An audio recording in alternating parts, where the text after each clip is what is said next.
René Descartes was a French 17th century philosopher, famous above all for saying, "I think, therefore I am," but worthy of our attention for many reasons beyond this. What makes him stand out is that he was a fierce rationalist. In an age when many philosophers still backed up their arguments with appeals to God, Descartes trusted in nothing more than the human power of logic. This is how he defiantly kicked off his book, Rules for the Direction of the Mind. "I shall bring to light the true riches of our souls, opening up to each of us the means whereby we can find, within ourselves, without any help from anyone else, all the knowledge that we may need for the conduct of life." Descartes had immense faith in what introspection, guided by definition, sound argument, and clarity of thought, could achieve. He believed that much of what was wrong with the world was caused by misusing our minds, by confusion, bad definition, and unconscious illogicality. His life was an attempt to make our minds better equipped for the task of thinking. To solve key questions, Descartes proposed that one always had to divide large problems into small, understandable sections by way of incisive questions. This is what he called his method of doubts. We get muddled by certain questions like, what's the meaning of life, or what is love, because we're not careful enough about how we break these big inquiries down. He described the method of doubts as akin to having a large barrel of apples, where good ones are mixed with bad ones. To be a philosopher means a commitment to sorting out the entire barrel, to inspecting each apple individually and throwing away all the bad ones to ensure only those of the best quality are left. Another way to think about Descartes, and this explains why he would, among other things, turn out to be such a hero to the leaders of the French Revolution, is that he believed in grounding all of our ideas in individual experience and reason, rather than authority and tradition. In his greatest book, Discourse on the Method, published in 1637, he explained how he had come to write it. "A long time ago, I entirely abandoned the study of letters. Resolving to seek no knowledge other than that which could be found in myself, or else in the great book of the world, I spent my youth travelling, visiting courts and armies, mixing with people of diverse temperaments and ranks, gathering various experiences, testing myself in situations which fortune afforded me, and at all times reflecting personally upon whatever came my way, so as to derive some profit from it." Descartes spent a large part of his adult life away from his native France in the Dutch Republic, since he held the belief, not entirely unwisely, that the mercantile Dutch would, as a people, be far too concerned with earning money to pester a free-thinking man like himself. However, it turned out that the Dutch were a little less materialistic than he'd hoped, and the philosopher ended up moving 24 times to keep ahead of spies and government agents. Descartes' subjective approach to philosophy reached its climax when he arrived at the famous phrase, "Cogito ergo sum," I think, therefore I am.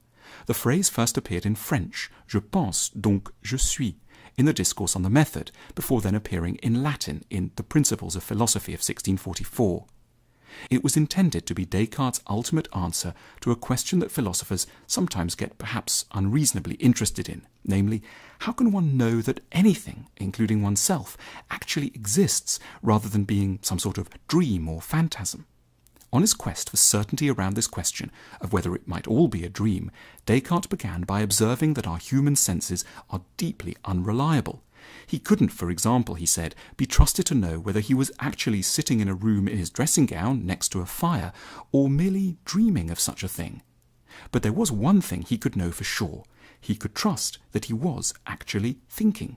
His existence could be proved by a neat tautological trick. He could not be thinking and wondering if he existed if he did not exist. Therefore, his thinking was a very basic proof of his being. Or, to return to the maxim, I think, therefore I am. This might not sound like a huge insight, but Descartes used it as an Archimedean point in an epistemologically unsteady world. With this certainty safely banked, Descartes argued that his mind could go on to discover other similarly irrefutable truths. Some of the charm of Descartes' work comes from his entwining of personal details along with more arid philosophical passages. He tells us, for example, that his revolutionary idea came to him during the winter of 1619, when he'd escaped the fierce cold of the Low Countries by hopping into a stove and spending the whole day meditating inside. Descartes epitomizes the solitary end of philosophy. One can, in his eyes, solve the most profound problems by searching deep within oneself. Teams of individuals or ideas passed through the generations, as they are in universities, are deeply suspect for Descartes. Philosophers don't need gangs of scientists using expensive equipment, unheard of terminology, and huge data sets. They just need a quiet room and a rational mind. At another point, Descartes recounts that he mocked friends of his who once showed up at his home at 11 in the morning and were surprised to find him still in bed. "What are you doing?" they inquired skeptically. "Thinking," Descartes replied. The group was stunned, but Descartes criticized them in turn for privileging often nonsensical practical tasks over the beauty of pure, quiet reflection in bed. In 1649, Descartes finished another great work, Passions of the Soul. It was the outcome of 6 years of correspondence with a royal acquaintance, the Princess Elizabeth of Bohemia, who was a keen amateur philosopher and a rather emotional and turbulent soul. She had written to Descartes begging him to write about passions, in order that she might get to know and control her own more clearly. Descartes obliged, thinking that the ancient philosophers had done a poor job of analysing the passions, and that ordinary and not so ordinary people would benefit immensely from another look at the topic. He therefore opened the Passions of the Soul with a characteristic claim: "I shall be obliged to write just as if I were considering a topic that no one had dealt with before me." The work provides a beautiful taxonomy of pretty much any passion one might feel, as well as descriptions of their causes, effects, and functions. This is followed by another section called The Discipline of Virtue, a manual of advice on how we can control our passions and enjoy a virtuous life. Descartes identified 6 fundamental passions: wonder, love, hatred, desire, joy, and sadness. From these, there followed in his eyes an unlimited number of specific passions, combinations of the original ones. Descartes didn't believe in vanquishing passions, as the ancient Stoic philosophers had proposed, merely in learning how to identify them in oneself and understand their impact on one's behaviour. He would have been very sympathetic to psychotherapy. He believed that a key task of being a philosopher was to help people understand and therefore control their passions, that is, become a little less anxious, status-driven, scared, or inclined to fall head over heels in love with inappropriate people. He was optimistic about how much progress we could make psychologically. Even those who have the weakest souls can acquire absolute mastery over their passions if they work hard enough at training and guiding them.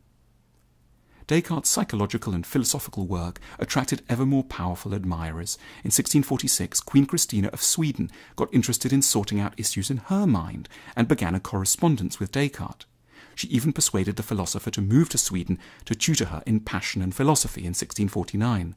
However, the early working hours required, the Queen could only make time for lessons at 5 a.m., and the harsh cold soon made Descartes ill. He died of pneumonia in 1650 at the age of 53. To remember Descartes by "I think therefore I am" is perhaps not as shallow as one might initially have presumed. The sentence does truly capture something important about him and the task of philosophy in general. It signals a commitment to working through emotional confusion, prejudice, and unhelpful tradition in order to arrive at an independent, rationally founded vision of existence.